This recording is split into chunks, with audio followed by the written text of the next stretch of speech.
Let's move on to 4:25 p.m. Eastern. New England Patriots at Miami Dolphins. Pats 10-6, 6-1 on the road. Dolphins 8-8, 5-3 at home at Hard Rock Stadium in Miami Gardens, Florida. All right, Pats, Dolphins. Let's start with the market move here. We have New England opening up as 5.5-point favorites. That's moved to 6.5 or 7, depending on where you shop. This total is still sitting at 40 with no movement. We go over to the cash flow, and we have, where are we here? We have 3,190 tickets in, 52% of the tickets and 86% of cash on the Patriots, and market moving towards them. 28% of tickets, 63% of cash on the under. Keg's live show only says Pat's got to win. Patriots coming off a 50-10 beatdown of the Jacksonville Jaguars to clinch a playoff berth.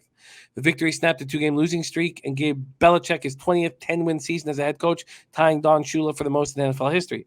They were up 41-3 after 3 quarters. Mac Jones 22 of 30 for 227 yards, 3 touchdowns, no interceptions. Set a franchise record for touchdown passes by a rookie with 21. Kendrick Bourne caught 5 passes for 76 yards. Jacoby Meyer caught 8 for 73 and a touchdown. And Christian Wilkerson, fresh off the practice roster, keeps rolling. Caught 4 passes for 42 yards and 2 touchdowns. Ramondre Stevenson had 19 carries for 107 yards and 2 touchdowns. Damian Harris had 9 carries for 35 yards and 2 touchdowns before leaving with a hamstring injury. He says that he's fine. I don't know what you want to take with that. Miles Bryant had an interception and is being placed on the COVID list. He was placed on the COVID list yesterday. Kyle Duggar and J.C. Jackson both had interceptions as well. Jackson's interception, the 25th of his career. He is the 4th player in the Super Bowl era with at least 25 interceptions in his first 4 seasons, joining Hall of Famer Lem Barney, Lester Hayes, and Everson Walls. Christian Barmore and Donta Hightower had sacks. Nelson Aguilar, inactive last week, listed as questionable this week.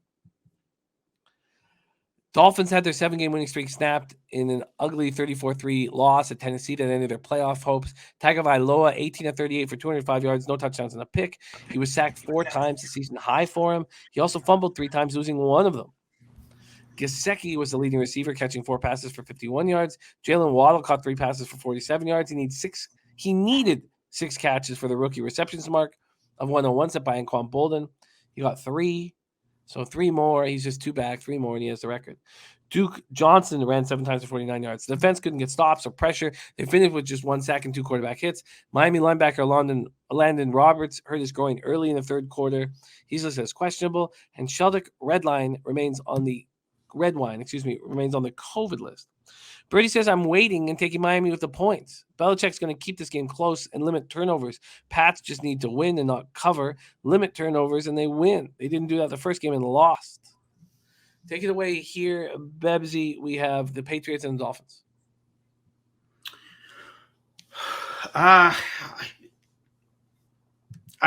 After getting smashed by the Dolphins in week 1, I don't know if I want to bet against Belichick here.